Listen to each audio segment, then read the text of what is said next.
Someone sold a rock for almost $4. Someone else sold pixels on a screen for $1 each. And people have paid millions for land that doesn't physically exist. None of this sounds like a business. So how did people actually make money from it? Let's start with something you could literally pick up off the ground. In 1975, Gary Dahl had an idea that sounded like a joke. He would sell a rock as a pet. The rock didn't move. It didn't eat. It didn't make noise. It didn't do anything. And somehow, that was exactly the point. Dahl packaged ordinary stones in a cardboard carrier with air holes and bedding.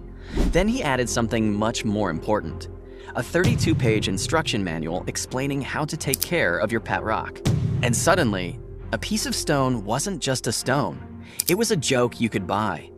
The pet rock sold for about $3.95. Dahl estimated that he sold roughly 1.5 million of them.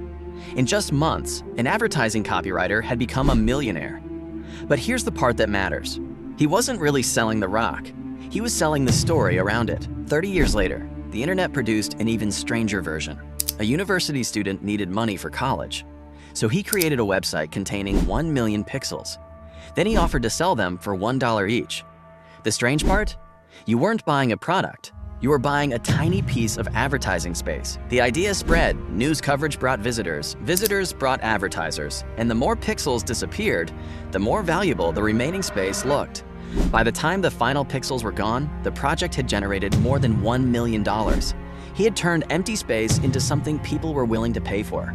Then someone decided to sell something even harder to see: air. Canadian company Vitality Air began selling bottled air, including air marketed as coming from the Rocky Mountains. And yes, people actually bought it. In one reported shipment, 500 bottles sold out within days. But the interesting part isn't the bottle. It's what the bottle represented: clean air, nature, a connection to a place far away. The product was invisible. The value wasn't. Then the internet took this idea somewhere much stranger. What if you could buy land without ever being able to stand on it? That's what happened during the metaverse boom. In 2021, a parcel of virtual land in Decentraland sold for about $2.4 million worth of cryptocurrency. You couldn't build a house there. You couldn't farm it. You couldn't physically visit it. You were buying rights inside a particular virtual world.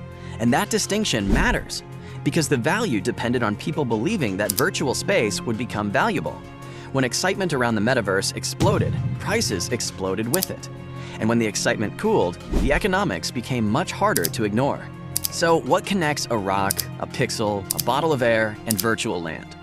None of them became valuable simply because of what they were. Their value came from what people believed they could represent. The rock represented a joke. The pixel represented attention. The air represented something people wanted but couldn't easily get. The virtual land represented scarcity inside a digital world. And that's one of the strangest things about money. Price isn't determined only by what something costs to make. It's also determined by what someone believes that thing is worth. And sometimes, that belief becomes so powerful that people will pay extraordinary amounts for something that looks ordinary or even worthless. So maybe the strangest question isn't, why did people buy these things? Maybe it's this: what are we paying for when we're not really paying for the thing? Because sometimes, the most valuable part of a product is the story we attach to it.